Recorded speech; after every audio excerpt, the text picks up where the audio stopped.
बच्चों, अब अपन लोग नेक्स्ट टॉपिक करेंगे मेजरमेंट, जो इस चैप्टर का हेडिंग है। और मेजरमेंट में अपने को केवल करना है मेजरमेंट ऑफ लेंथ। मास और टाइम का मेजरमेंट जो है अपने सिलेबस में, बुक्स में है नहीं, और वो इतना डिफिकल्ट होता भी नहीं है। और वो अपने सिलेबस में केवल मेजरमेंट ऑफ लेंथ। और कौन सी लेंथ का मेजरमेंट है? ऐसी लेंथ का मेजरमेंट है जिनको मेजर करना चैलेंजिंग है। सबसे पहले तो एक वर्ड है, उसकी डेफिनेशन सुने हुए कि मेजरमेंट क्या है। Measurement is the process to find out the physical quantity, any value of any physical quantity. मतलब जैसे आप मास मेजर करना है आपको, तो आप पहले वेइंग मशीन पर उसको रखते हो, फिर और कुछ करते हैं अपन लोग। जैसे तराजू है 2 पेंस का, उसको उठाते हैं अपन लोग, फिर उसका जो पॉइंटर है वो मिडिल में आ जाना चाहिए। ये सारी चीज़ें चेक करते हैं अपन लोग, ठीक है। उससे पहले अपन लोग ये चेक करते हैं कि वो जो बैलेंस है, तराजू है, वो जो बैलेंस है, वो वेइंग मशीन है, वो फॉल्टी तो नहीं है, दोनों पेंस जो है वो इक्वल मास के हैं। बहुत सारी चीज़ें हैं, ठीक है। इस पूरे प्रोसेस को बोलते हैं अपन लोग। और फिर उसके बाद में क्या करते हैं, जो वेट है उनकी वैल्यू कम करते हैं, ज़्यादा करते हैं, एडजस्ट करते हैं। इस पूरे प्रोसेस को बोलेंगे अपन लोग measurement. The process of determining value of physical quantity. Okay, तो मेजरमेंट में अपन लोग सबसे पहला लेंगे पैरेलैक्स मेथड, ठीक है। बच्चों, पैरेलैक्स वर्ड का मतलब है कुछ ऐसा। एक एग्जांपल देके बताता हूँ मैं आपको। पैरेलैक्स का मतलब है, इसके कई सारे एग्जांपल्स। एक तो आप जब ट्रेन में जा रहे होते हो, बस में जा रहे हो, बाहर विंडो के बाहर देखोगे आप कि जो सड़क के किनारे या रेलवे ट्रैक के जो किनारे जो पेड़ हैं या कुछ मकान हैं, वो ऑपोजिट साइड में जा रहे हैं, ट्रेन या बस के ऑपोजिट साइड में जा रहे हैं। और बहुत दूर कोई हिल है, पहाड़ी है, वो ट्रेन के साथ साथ चल रही है, ठीक है। सच बात तो ये है कि सब कुछ पीछे जाना चाहिए, लेकिन वो डिस्टेंस ज़्यादा होने की वजह से कंपैरेटिवली वो पहाड़ी कंपैरेटिवली स्लोली पीछे जा रही है। तो इस वजह से वो आपको ऑपोजिट चलती हुई दिखाई देती है, यानी कि ट्रेन के साथ चलता हुआ दिखाई देती है पहाड़ी। ऐसा करके, और आप इसको अपनी लैंग्वेज में बोल सकते हैं, पैरेलैक्स का मतलब है नज़रों का धोखा। एक पैरेलैक्स का बहुत अच्छा एग्जांपल है कि मैं ये कह रहा हूँ कि ये दोनों मार्कर और ये पॉइंटर, मार्कर और पॉइंटर, ठीक है, ये मार्कर और पॉइंटर कोइंसाइडिंग है, ठीक है। मतलब मार्कर के पीछे पॉइंटर छुप गया है, कोइंसाइडिंग है, लेकिन वो तो आपके लिए है। यदि मैं आपकी पोजीशन चेंज कर दूं या इन दोनों को कोई दूसरा बंदा देखेगा तो वो उन दोनों को सेपरेटेड नजर आएंगे, कोइंसाइडिंग नजर नहीं आएंगे, ठीक है। ऐसे बहुत सारी चीजें हैं कि मतलब जो डायरेक्शन ऑफ विजन है, डायरेक्शन ऑफ विजन के वजह से दो चीजें एक बंदे के लिए कोइंसाइडिंग है, दूसरे के लिए कोइंसाइडिंग नहीं है, ठीक है ना। ओके, तो पैरेलैक्स मेथड लेते हैं।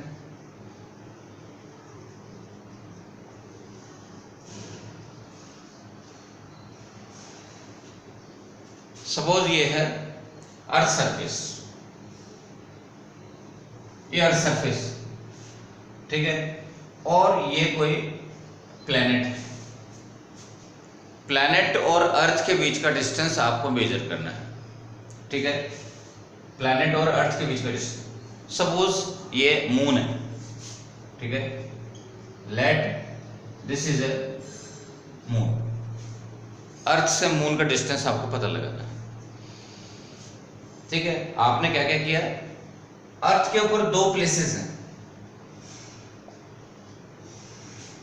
आपने अर्थ के फिर 2 प्लेसेस ले लिए। सपोज एक दिल्ली है और एक बम्बई है, पास पास में नहीं, ऐसा नहीं है एक छत के ऊपर 2 पॉइंट ले लिए, नहीं, बहुत दूर दूर है, एक दिल्ली है और एक बॉम्बे, ठीक है, और इन दोनों के बीच का डिस्टेंस आपको नोन है। सपोज ये डिस्टेंस है d, इन दोनों के बीच का डिस्टेंस आपको मालूम है, ठीक है।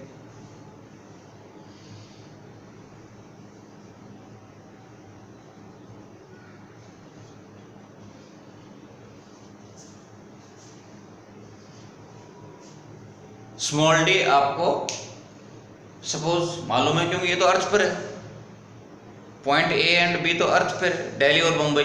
सपोज दिल्ली और मुंबई के बीच का डिस्टेंस 1000 किलोमीटर, ठीक है। तो स्मॉल डी तो आपको मालूम है, आपको पता करना है कैपिटल डी।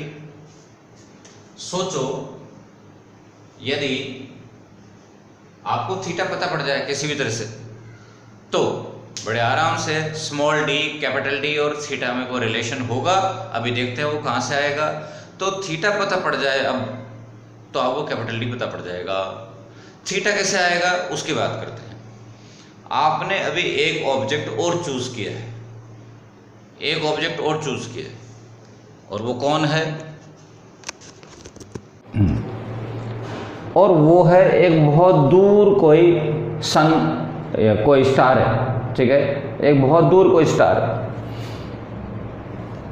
वो स्टार, ये लाइन कहाँ जा रही है? उस स्टार की तरफ जा रही है। और ये नहीं सोचना कि स्टार दो दो हैं, ठीक है ना। ये दोनों लाइनें अप्रॉक्स पैरेलल होकर के एक ही पॉइंट पे जा रही है, उस बहुत दूर एक स्टार पे जा रही है। स्टार की जगह गैलेक्सी भी हो सकता है, बहुत दूर एक गैलेक्सी है, ठीक है ना। वो कैपिटल डी के कंपैरिजन में उसका डिस्टेंस बहुत ज़्यादा है, 100 टाइम्स 1000 टाइम्स ज़्यादा है, ठीक है। तो ये एक ही स्टार है, अलग अलग मत समझ लेना, ठीक है। अपन लोग क्या करते हैं, ये दोनों एंगल्स मेजर कर लेते हैं, θ1 एंड θ2।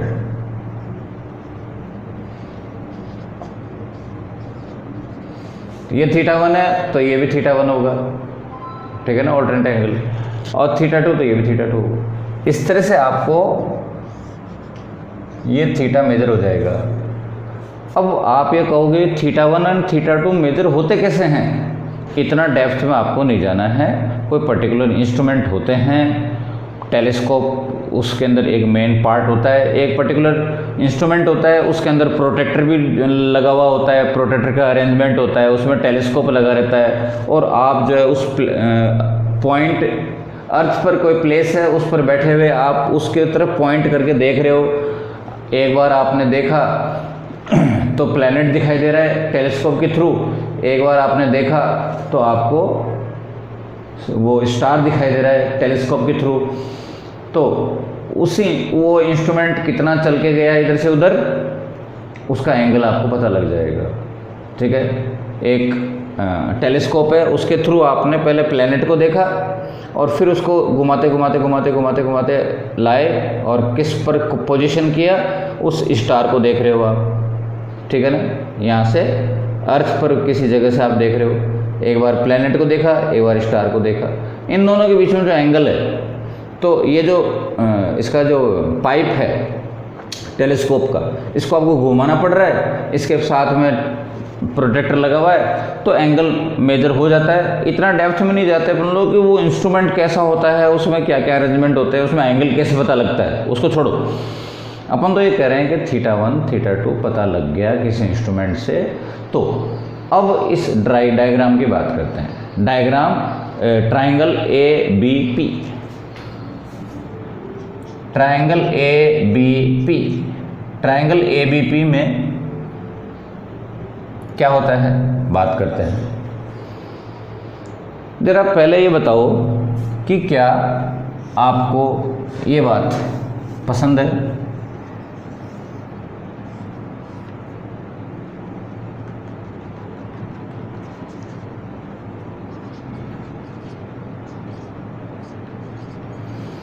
मैं पूछ रहा हूँ कि इस डायग्राम में AB कौन है, तो आप बोलोगे आर्क है, और AP कौन है, रेडियस है, और थीटा आर्क और रेडियस के बीच का रिलेशन आपको मालूम है।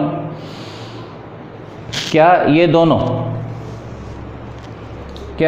डायग्राम दोनों ट्राइंगल्स मैच कर रहे हैं? तो आप कहोगे नहीं, कहाँ मैच कर रहे हैं, ये तो काफ़ी ऐसा है, ये तो कहाँ ऐसा करके। पर मैं ये कह रहा हूँ कि ये जो स्मॉल डी है बहुत स्मॉल है कैपिटल डी के कंपैरिजन में, इसलिए ये जो ए बी है ये नियरली आर्क का रोल प्ले करेगा और कैपिटल डी जो है वो नियरली रेडियस का रोल प्ले करेगा। मतलब angle equal to arc upon radius होता है, theta equal to arc. Arc का रोल प्ले कौन कर रहा है? Small D. और रेडियस का रोल प्ले कर रहा है कैपिटल डी। यहाँ से आप बड़े आराम से कैपिटल डी का वैल्यू कैलकुलेट कर लोगे। और थीटा कितना है? Theta is equal to theta 1 plus theta 2, ऐसे करके और ये आपका काम हो जाएगा। ठीक है, नेक्स्ट टॉपिक आप नोट्स में देख रहे हो, डायमीटर ऑफ मून, मतलब किसी प्लैनेट का डायमीटर पता करना है। ठीक है, ये अर्थ है, this is the point of observation. ठीक है, और ये वो प्लैनेट है जिसका डायमीटर आपको पता लगाना है। ठीक है, इस डॉटेड लाइन की लेंथ आपको पता लगानी है। ये पॉइंट ऑफ ऑब्जर्वेशन है अर्थ पे। यहां से आप दो लाइन ड्रॉ करिए।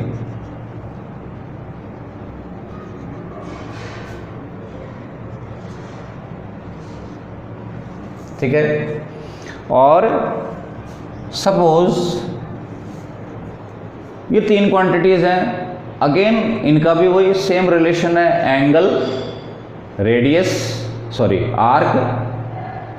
ये जो ट्राइंगल दिख रहा है आपको डॉटेड वाला, केवल डॉटेड वाले ट्राइंगल के ऊपर नज़र डालो, केवल इस ट्राइंगल पे, तो इसके अंदर आप पाओगे कि स्मॉल डी जो है वो आर्क का रोल प्ले कर रहा है, उस ट्राइंगल का आर्क। ठीक है ना, ये जो है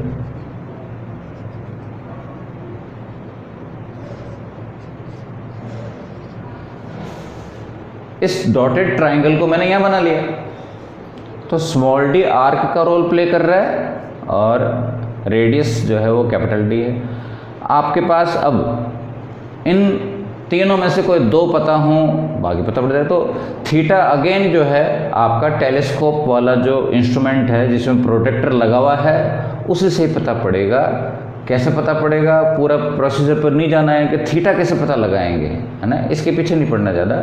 स्मॉल डी आपको पता लगाना है और कैपिटल डी आपको पता होना चाहिए, जो कि अभी पिछले टॉपिक में निकाल लिया था अपन ने। ठीक है, तो theta equal to small D upon capital D, angle equal to arc upon radius. यहाँ से आप स्मॉल डी का वैल्यू कैलकुलेट कर लोगे। बच्चों थर्ड टॉपिक है distance of any nearby building. ठीक है, सपोज आप अपने घर के ऊपर छत पे खड़े हो और आपके बगल में कोई मोबाइल टावर है।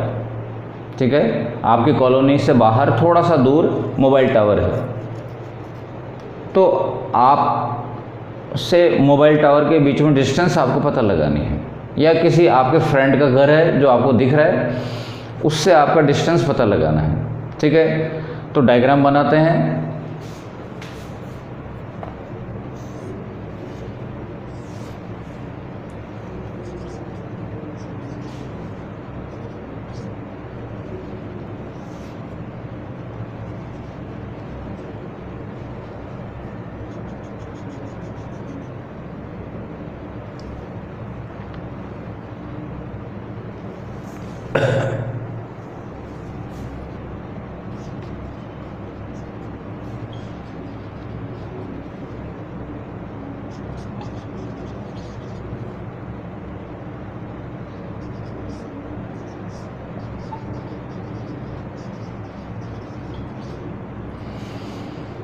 देखो डायग्राम में ज़रा ध्यान से,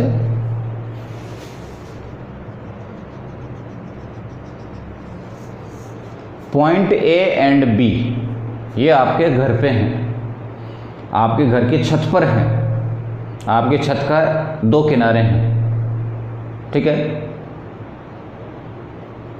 पॉइंट सी जो है वो कौन है, कोई आपका फ्रेंड का घर है या आपके कॉलोनी के बाहर कोई टावर है, मोबाइल का टावर है। आपको पता करना है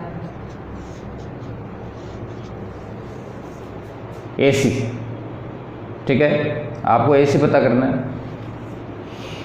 आपने एक ऑब्जेक्ट और लिया, बहुत दूर कोई फोर्ट है, बहुत दूर पहाड़ी पर कोई किला बना हुआ है, ठीक है, बहुत दूर है। आपके घर से फोर्ट के बीच में, किला जो फोर्ट है उसके बीच में डिस्टेंस, फोर्ट की जगह कोई मंदिर भी हो सकता है, पहाड़ी पर बहुत दूर कोई है। ये जो डिस्टेंस है आपके घर से फोर्ट का जो डिस्टेंस है वो इस एसी के कंपैरिजन में काफ़ी ज़्यादा होना चाहिए, 20 टाइम्स, 50 टाइम्स, 100 टाइम्स ज़्यादा होना चाहिए, काफ़ी ज़्यादा, ठीक है। तो आपके घर पर जो 2 पॉइंट है, आपकी छत पर जो 2 पॉइंट है ए एंड बी, मकान की छत पर जो पॉइंट है ए और बी, वहाँ से आपने 2 लाइंस ड्रॉ करी, कहाँ जा रही है वो फोर्ट पे। अगेन यहाँ भी आपको लग रहा होगा कि 2 फोर्ट हैं क्या, नहीं, पॉइंट ए और पॉइंट बी से दोनों लाइनें जा रही हैं फोर्ट पर, एक ही पॉइंट पे जा रही है, वो बहुत दूर जाकर के और मीट कर जाएगी, ठीक है, एक ही पॉइंट पे जाकर के मीट कर रही है। तो ये दोनों लाइनें अप्रॉक्स पैरेलल हैं, ठीक है, एक्जैक्टली पैरेलल तो नहीं है पर अप्रॉक्सीमेट पैरेलल हैं, इसलिए ये दोनों एंगल इक्वल होंगे, ठीक है। लेकिन ये एंगल आपको पता पड़ेगा कैसे, अगेन वही आपके पास में एक प्रोटेक्टर है, एक टेलीस्कोप है जिसमें प्रोटेक्टर लगा हुआ है। आप क्या कर रहे हो, अपने घर पे जो छत पे वो पॉइंट बी है, उस पॉइंट बी पर आपने खड़े हो गए और आपने टेलीस्कोप लगा लिया।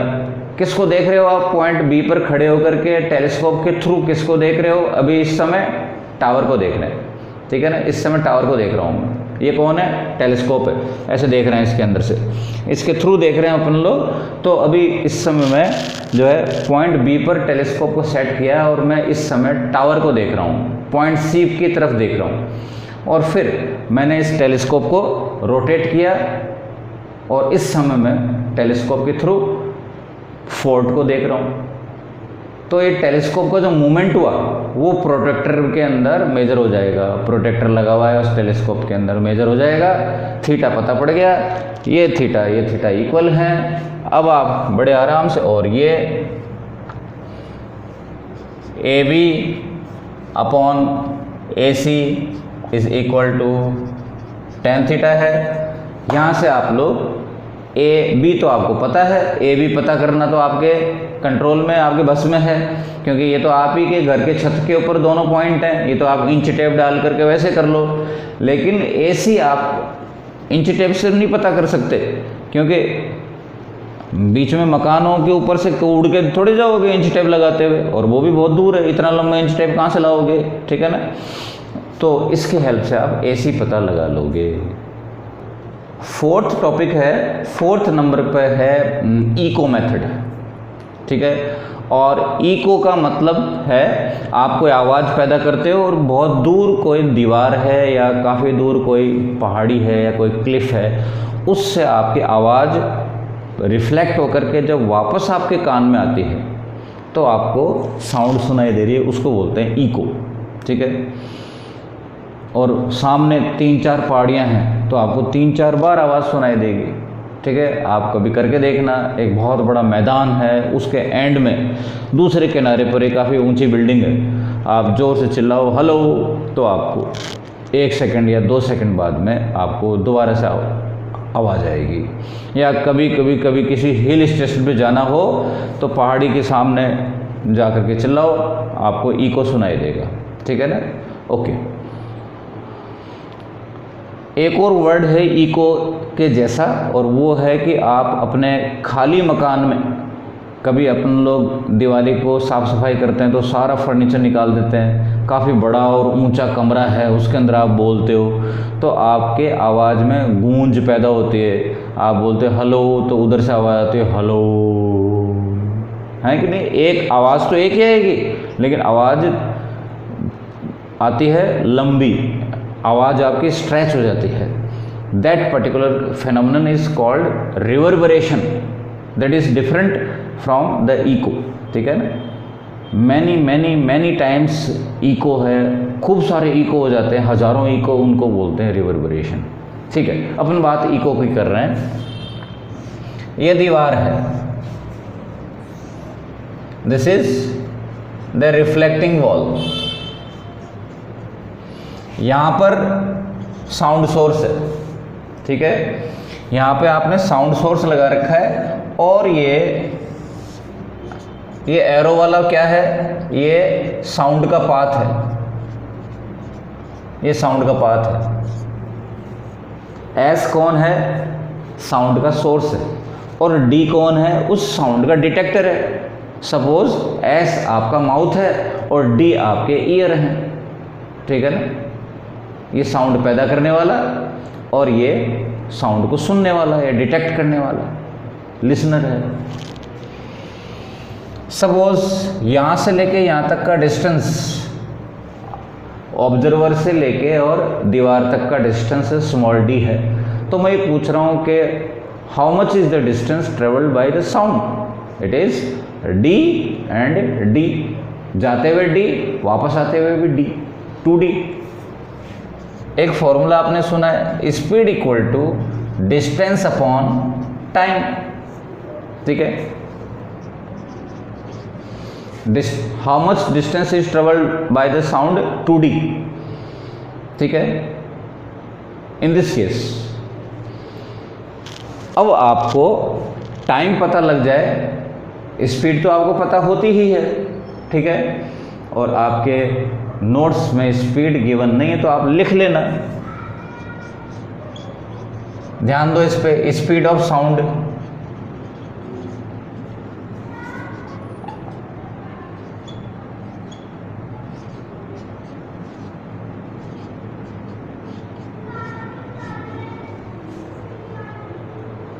ये फॉर्मूला आप अपने नोट्स में लिख लेना।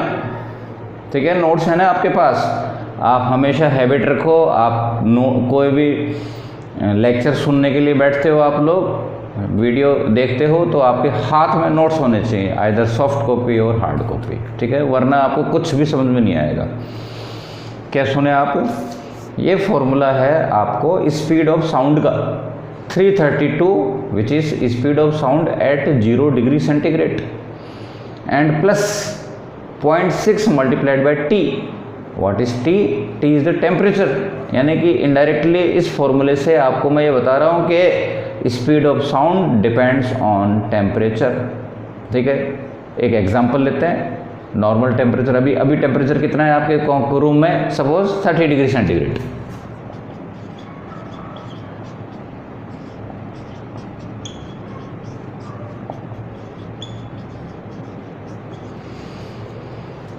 तो 30 डिग्री सेंटीग्रेड पर स्पीड ऑफ साउंड होती है 350 मीटर पर सेकंड और 0 डिग्री सेंटीग्रेड पर होती है 332। आप टी का वैल्यू 0 पुट करके बता दो कितना आएगा, वी का वैल्यू कितना आएगा, 332 आएगा। ठीक है, ओके। स्पीड ऑफ साउंड आपको स्टैंडर्ड वैल्यू है, पता है आपको। ठीक है, वो भी टेम्परेचर पर डिपेंड करते हैं।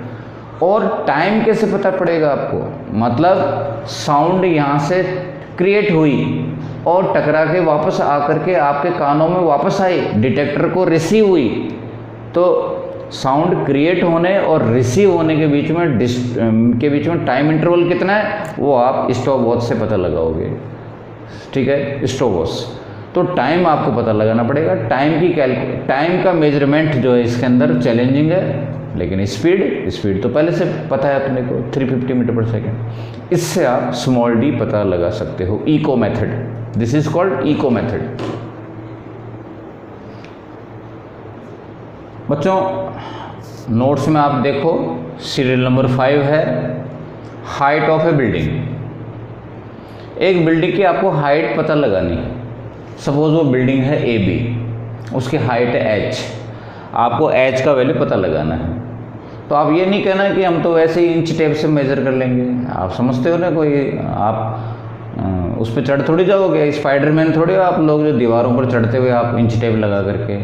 और हो सकता है आपको इतना लंबा इंच टेप हो ही नहीं, या बिल्डिंग पे चढ़ना अलाउड नहीं हो, बिल्डिंग पे चढ़ना अलाउड नहीं है, तो आप कैसे चढ़ जाओगे? हाँ, ये ग्राउंड है, ग्राउंड पर पॉइंट बी कौन है? बिल्डिंग का बॉटम है, और उसके सामने ग्राउंड पर एक पॉइंट सी, तो ग्राउंड का डिस्टेंस तो आपको मेजर करना अलाउड है, ग्राउंड पर तो कोई दिक्कत नहीं, इंची टेप लगाओ और कर लेंगे। अपन ने क्या किया, पॉइंट सी पर जाकर के और वो टेलीस्कोप वाला जो इंस्ट्रूमेंट है वो ला करके यहाँ पर सेट कर दिया, ठीक है, ऐसे ऐसे सेट कर दिया, ठीक है। ये क्या है? टेलीस्कोप है, इसके थ्रू आप देख रहे हो यहाँ कौन है? दिस इज आई,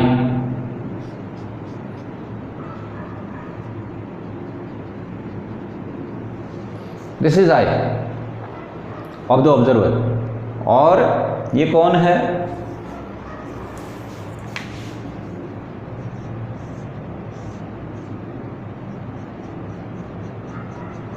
जो रेड मार्कर से मैंने बना दिया, ये कौन है? टेलीस्कोप है, ठीक है। तो आपने ऐसे करके टेलीस्कोप फिट कर दिया, और टेलीस्कोप के थ्रू आप किसको देख रहे हैं? बिल्डिंग के टॉप को, पॉइंट ए को। The telescope is directed towards point A, the direction of sight is along A C, along C A, ठीक है।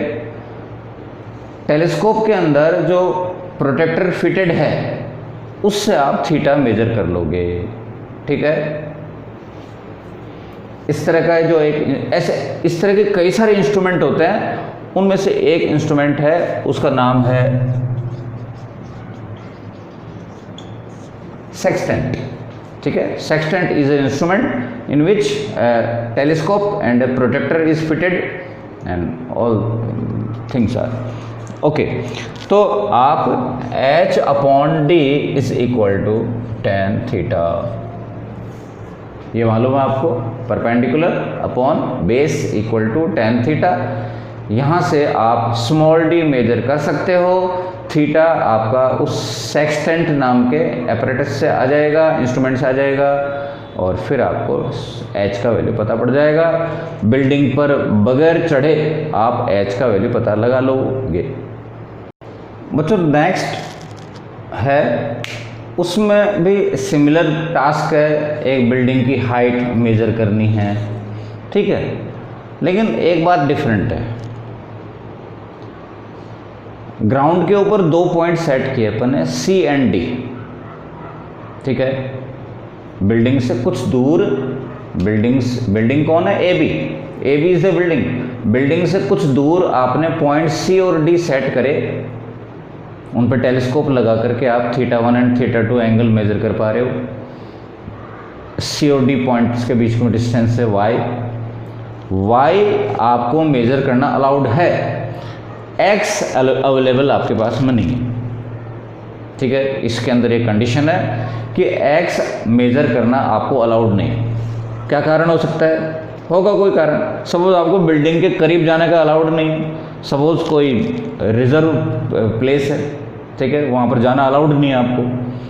हो सकता है कोई बहुत वाइड पहाड़ी है, तो पहाड़ी के सेंटर तक आपको थोड़ी जा पाते हो आप लोग, इस तरह की कोई भी चीज़ है। x मेज़र करना आपके लिए अलाउड नहीं है, y तो आप मेज़र कर सकते हो, ठीक है। what is y is the distance between the 2 positions of telescope। तो अपना टारगेट ये है कि h का फॉर्मूला आपको फॉर्म करना है, जिस फॉर्मूला में क्या क्या आना चाहिए, θ1 अलाउड है, θ2 अलाउड है, और y x नहीं आना चाहिए, बस ये है सीधी सी बात। ज्योमेट्री है, ट्रिग्नोमेट्री है, उसके हिसाब से आप पता करिए। बताओ मेरे को, ट्राइंगल ABC में h/x इक्वल टू क्या? tan θ2। यहाँ से आप x का वैल्यू क्या लेके आ गए? h/tan θ। ट्राइंगल ABD, ठीक है, आप अपने नोट्स में इस पॉइंट को C और D मार्क कर लेना।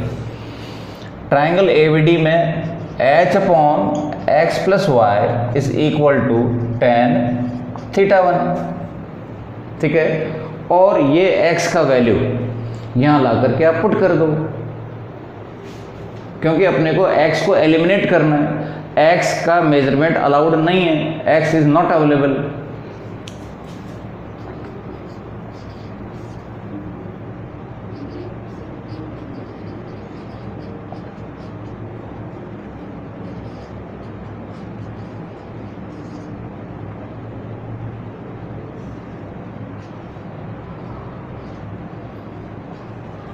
ये x का वैल्यू मैंने यहाँ से यहाँ पे रिप्लेस कर दिया।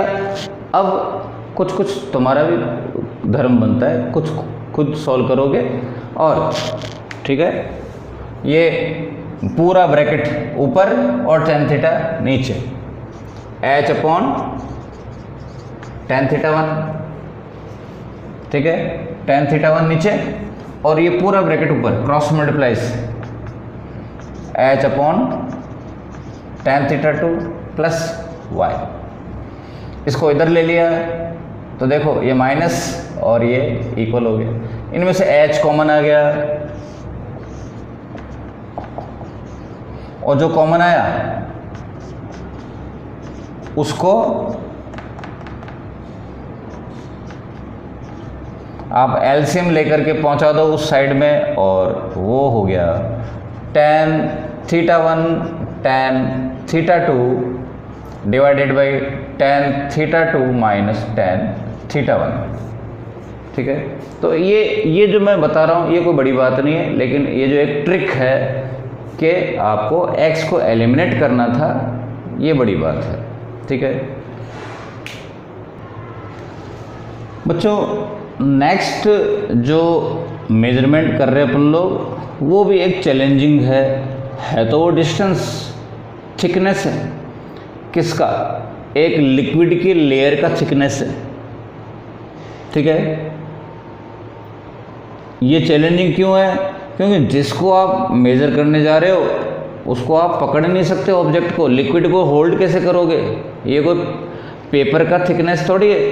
आपको मैं यदि कहूँ कि ये बुक है, ये बुक है, इसका एक पेपर है, इस एक पेपर के थिकनेस बताओ, तो वो भी आप मेजर नहीं कर सकते। ठीक है, क्योंकि इतना फाइन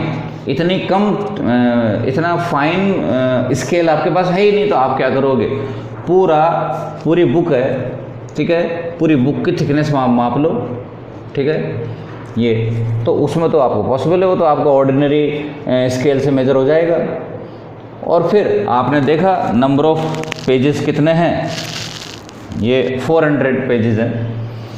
ठीक है, तो उसको डिवाइड करके आप एक सिंगल पेज का थिकनेस मेजर कर सकते हो। लेकिन यहाँ पे जो बात कर रहे हैं अपन लोग, जो जिसका थिकनेस पता लगाना है वो एक लिक्विड है, और वो पर्टिकुलर लिक्विड है, उसका नाम क्या है वो इम्पोर्टेंट नहीं है। वो ऑयल हो सकता है, वो कोकोनट ऑयल हो सकता है, वो केरोसिन हो सकता है, कोई भी एक ऑयल है, कोई भी एक लिक्विड है। ये पर्टिकुलर लिक्विड है, ओलेइक एसिड है। इसमें क्या खास बात है देखते हैं।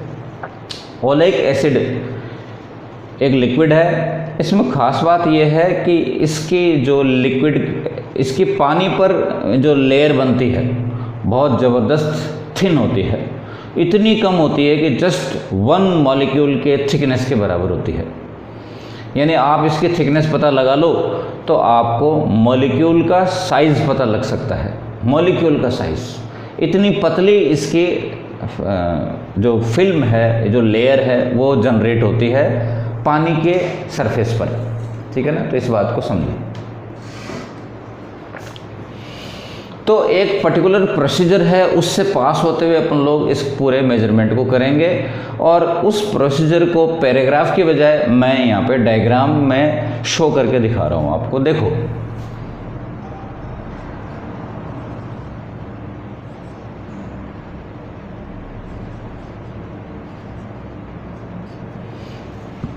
अच्छा, ये माइंड में मत रखना कि ये कोई एसिड वैसिड ऐसे करके कोई जला देगा और कुछ कर देगा, ऐसा कुछ नहीं है। ठीक है, ये एक सोपी, एक चिकना सा लिक्विड होता है, ऑयल जैसा होता है। आप इसको, एसिड जैसा कुछ नहीं है। ठीक है ना, तो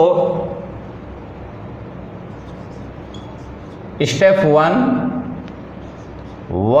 ml acid plus 20 ml water, ठीक है। ये आपने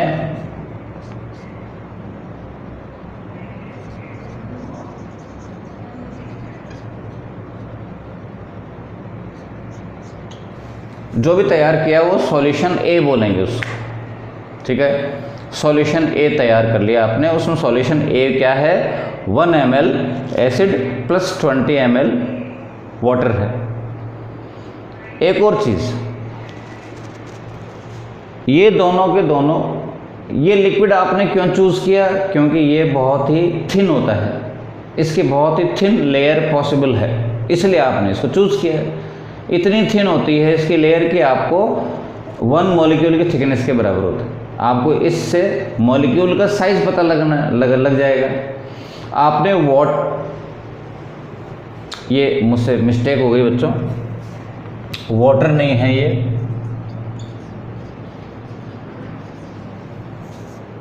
मिस्टेक ठीक करें, अल्कोहल में इसको अपन लोग डिज़ोल्व करेंगे। अल्कोहल ही क्यों यूज़ किया, क्योंकि ये जो एसिड है अल्कोहल में डिज़ोल्व हो सकता है, ठीक है। आपके पास में 3 लिक्विड्स हैं इस टॉपिक में यूज़ करेंगे। एक तो गिवन लिक्विड है ना, जो भी है वो जो है।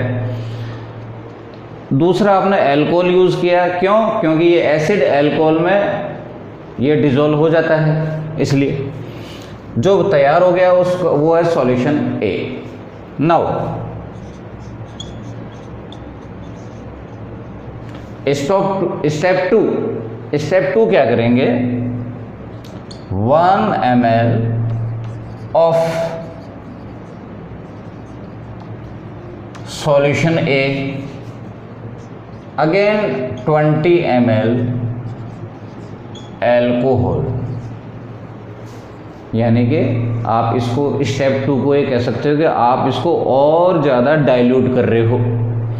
स्टेप 1 और स्टेप 2 में क्या कर रहे हैं अपन लोग, उस एसिड को अल्कोहल में डिज़ोल्व करके और उसको और ज़्यादा डाइल्यूट कर रहे हैं। 20 टाइम्स उसको अपन ने डाइल्यूट किया, ठीक है। This is, I am saying this is solution B, ठीक है, सॉल्यूशन बी है।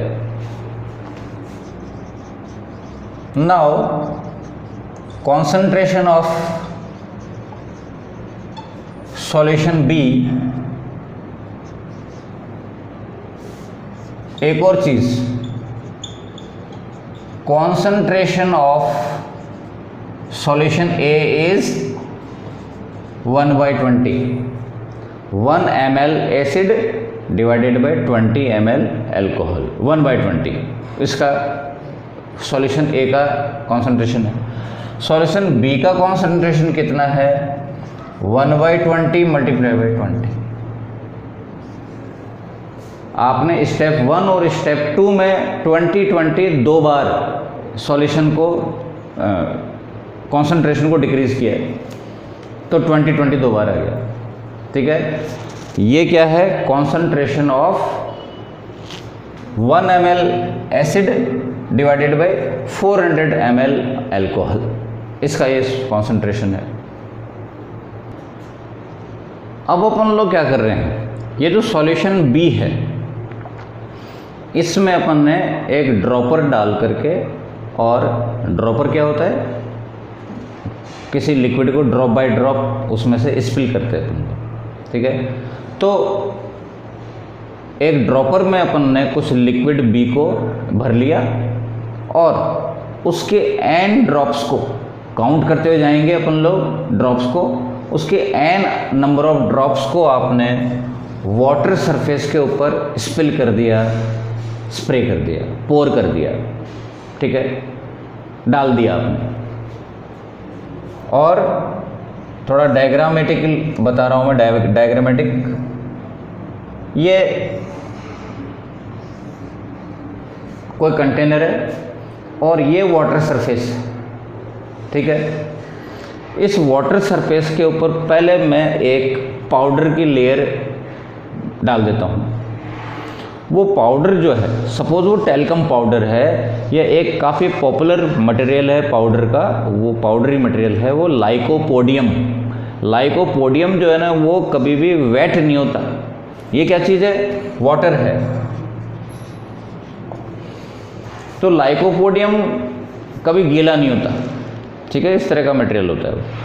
तो आपका टैल्कम पाउडर है जो अपन लोग कहीं लगाते हैं, है ना, गोरा होने के लिए या जो भी है, वो जो पाउडर है वो भी गीला नहीं होता। तो ऐसा कोई भी पाउडर इसके ऊपर एक लेयर लगा देंगे जो वेट नहीं होगा, इसके ऊपर एक लेयर बना लेगा, ठीक है। सपोज इसके ऊपर एक लेयर है पाउडर की, और अब आपने वो ड्रॉपर से n ड्रॉप्स को काउंट करके इस पर डाला, तो वो n ड्रॉप्स जो होगी वो उस पाउडर को हटा करके और खुद आ जाएगी। ये जो है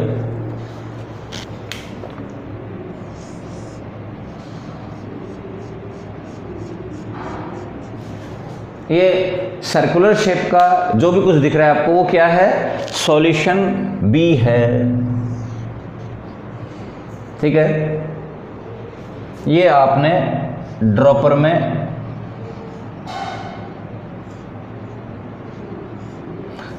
में सॉल्यूशन B फिल किया आपने,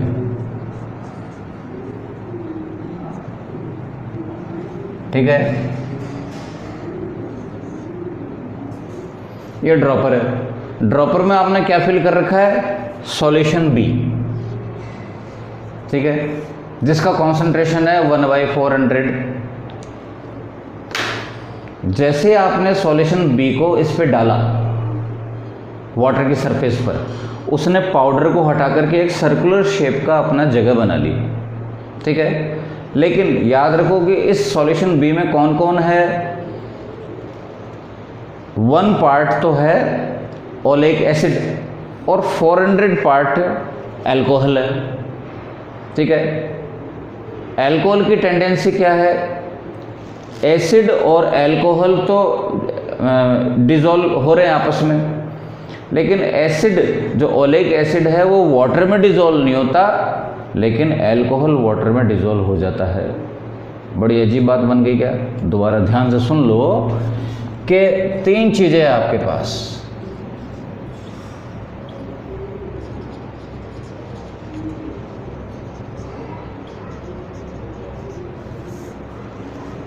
ओलेइक एसिड, वाटर और अल्कोहल, 3 लिक्विड्स हैं।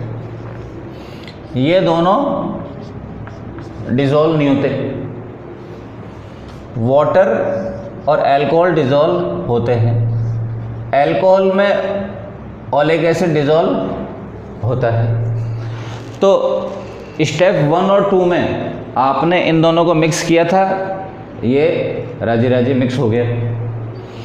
जब आपने सॉल्यूशन B का जो मिक्सचर है वो जब इसमें डाला पानी में, तब पानी में वाटर में कौन डिज़ोल्व हो गया? अल्कोहल डिज़ोल्व हो गया। अल्कोहल डिज़ोल्व होकर के और ओलेइक एसिड का साथ छोड़ गया।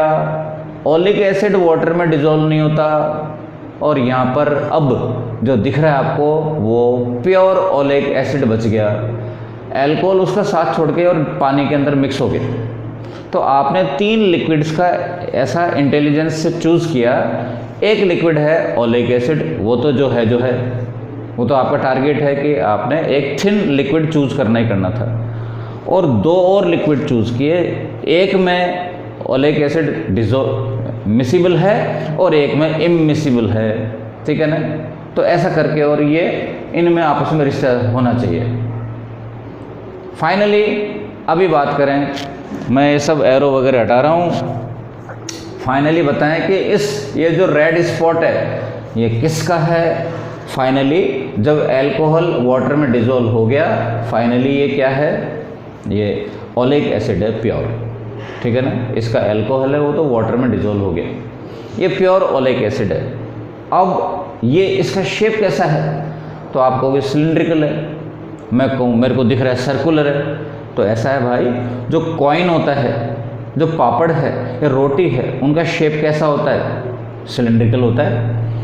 उनका बेस है वो सर्कुलर होता है, लेकिन कुछ थिकनेस तो होती है उनमें, सिलिंड्रिकल होता है। इसका वॉल्यूम आप कैलकुलेट कर लोगे।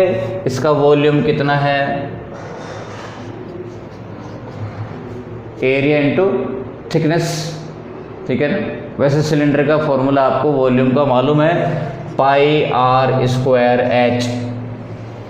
एच की जगह मैं टी बोल रहा हूँ, थिकनेस और पाई आर स्क्वायर एरिया हो गया उसका, ठीक है। ये इसका वॉल्यूम है।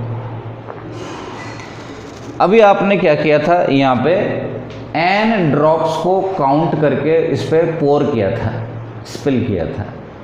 एक ड्रॉप का वॉल्यूम सपोज है V। What is V? It is volume of one drop. तो n ड्रॉप्स का वॉल्यूम कितना होगा, n इंटू V। ध्यान से देखो, एक ड्रॉप का वॉल्यूम है V।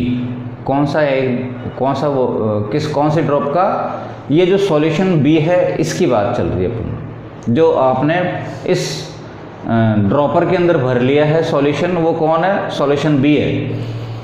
उसके अंदर कितनी ड्रॉप्स आपने भर रखी हैं, n है, जो कि आप काउंट करते हो पोर करते टाइम। उसकी एक ड्रॉप का वॉल्यूम है V। सारे ड्रॉप्स का टोटल सॉल्यूशन B, इस पूरे सॉल्यूशन B का वॉल्यूम कितना है, n इंटू V। इसमें से ओलेक एसिड का अमाउंट कितना है,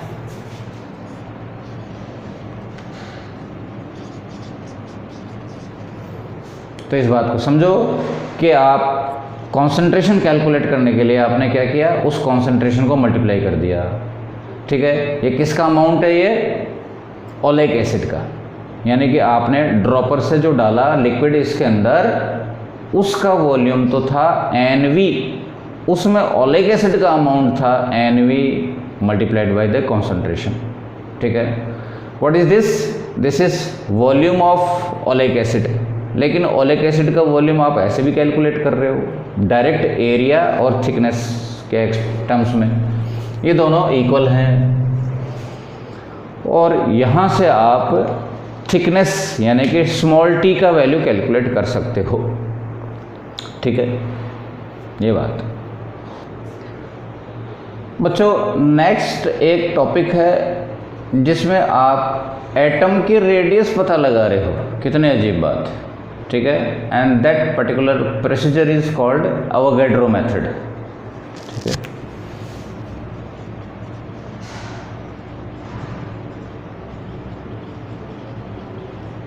अवोगाड्रो मेथड, इसमें कुछ बातें हैं, कुछ फैक्ट्स हैं, वो ध्यान से सुनो। अपन लोग कुछ एग्जांपल देके बात करते हैं। सपोज़ आप एक कंटेनर लिया, सपोज़ कोई पानी पीने का ग्लास लिया आपने, और उसके अंदर आपने मार्बल्स डाल लिए, कंचे, ग्लास के होते हैं ना, खेलते हैं तो कंचे, मार्बल्स। तो पानी पीने के ग्लास में आपने मार्बल्स डाल लिए, फुल ऊपर तक भर लिया आपने। अब क्या मैं उसमें थोड़ा बहुत पानी डाल सकता हूँ, या मैं ज़रा सा भी पानी डालूँगा तो ओवरफ्लो हो जाएगा? नहीं, आप ये कहोगे कि मार्बल्स डालने के बाद में उसके अंदर स्पेस खाली है। ये बात आपको समझनी है। एक मैटर है, कोई भी ऑब्जेक्ट है, कोई बॉडी है, उसके जो एटम्स हैं, बेशक सॉलिड है तो उसके एटम्स सट के बैठे हुए रहते हैं, लेकिन उनका साइज सपोज स्फेरिकल है और होता भी है। उसकी वजह से उनके बीच में, यहाँ पर देख रहे हो आप, रेड रेड कलर के कौन है, एटम्स हैं, और बीच बीच में जो वाइट वाला हिस्सा बच गया है वो स्पेस है। V क्या है, इस पूरी बॉडी का वॉल्यूम, ठीक है। और रेड वाला जो पार्ट है उसका वॉल्यूम कितना है, इसका 2/3।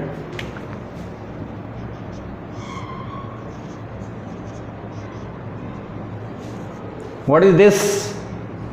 This is volume occupied by the or molecules or atoms. This is volume occupied by the atoms.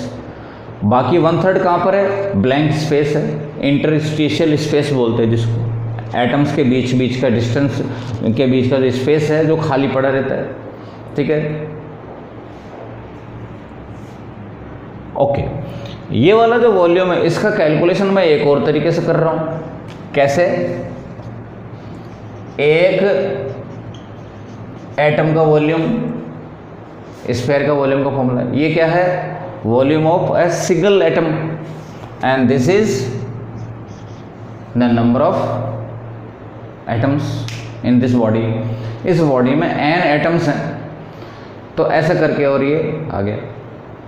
यहाँ से आप स्मॉल r कैलकुलेट कर सकते हो, ठीक है। और v इस पूरी बॉडी का वॉल्यूम, ये तो लेंथ इनटू ब्रेड्थ, कोई भी तरीके से आप इस पूरी बॉडी का वॉल्यूम कैलकुलेट कर लो, total volume of this body, ठीक है। एक और बात, ये n क्या है, it is a number of molecules और number of particles in this body. तो आपके पास नंबर ऑफ मोल्स के लिए एक फॉर्मूला है, given mass upon molar mass, given number upon Avogadro number. इस नंबर ऑफ मोल्स का जो फॉर्मूला है, यहाँ से मैं capital N number of particles, number of molecules, number of atoms का वैल्यू, यहाँ पर मैं N का वैल्यू कैलकुलेट करके नहीं निकाल के यहाँ पर पुट कर दूंगा। वो क्या आएगा, N का value m upon m not into Na,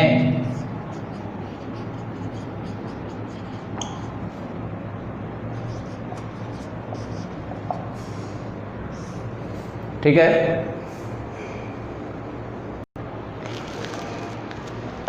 यहां से आप अब स्मॉल r का वैल्यू कैलकुलेट कर सकते हो, रेडियस ऑफ एटम। आपको यदि वॉल्यूम ऐसे कैलकुलेट नहीं करना है, length into breadth into height, suppose वो जो कुछ भी ऑब्जेक्ट आपने लिया वो इरेगुलर शेप का है या कोई भी कारण है, तो आप उसको मास और डेंसिटी से, वॉल्यूम का फॉर्मूला क्या है, मास अपॉन डेंसिटी, ठीक है। इस बॉडी का मास m, इस बॉडी के मटेरियल की density rho, this letter is called rho. तो वॉल्यूम का फॉर्मूला है मास अपॉन डेंसिटी से भी आप पुट कर सकते हो इसके अंदर, प्रोवाइडेड आपको वॉल्यूम पता नहीं है तो। यदि वॉल्यूम पता नहीं है और मास पता है, मास पता करना कंपैरेटिवली ज़्यादा आसान होता है, बस वेइंग मशीन में रखा और तुरंत पता हो गया। और डेंसिटी किसी पर्टिकुलर मटेरियल की जो होती है वो फिक्स होती है, सर्टेन होती है, मतलब सर्टेन होती है, ठीक है ना, ये बात। तो आप इसका वैल्यू पुट करें और सब सॉल्व वगैरह करके और आप आगे बढ़ सकते हो। तो बच्चों, अपन ने आज इस वीडियो में क्या क्या कर लिया है, the ways of measurement of length, ways of measurement of distances, ठीक है ना, डिस्टेंस और लेंथ एक ही बात। और अपन ने कौन सी लेंथ या कौन से डिस्टेंस की बात करी है जो मेजर करना जिनको पॉसिबल नहीं है, जो चैलेंजिंग है, अजीब अजीब, मॉलिक्यूल का डायमीटर, एक लिक्विड की लेयर की थिकनेस, और स्टार्स और प्लैनेट्स के बीच की डिस्टेंस, ठीक है, ऐसा करके। तो खैर अपन लोग नेक्स्ट वीडियो में अपन लोग करेंगे और एरर्स के बारे में बात करेंगे। जो मेजरमेंट है उसके अंदर कुछ मिस्टेक हो जाती है जिसको एरर्स बोलते हैं, तो नेक्स्ट वीडियो में अपन लोग एरर्स के बारे में बात करेंगे। इस वीडियो में आज के लिए इतना ही। नमस्कार, बाय बाय।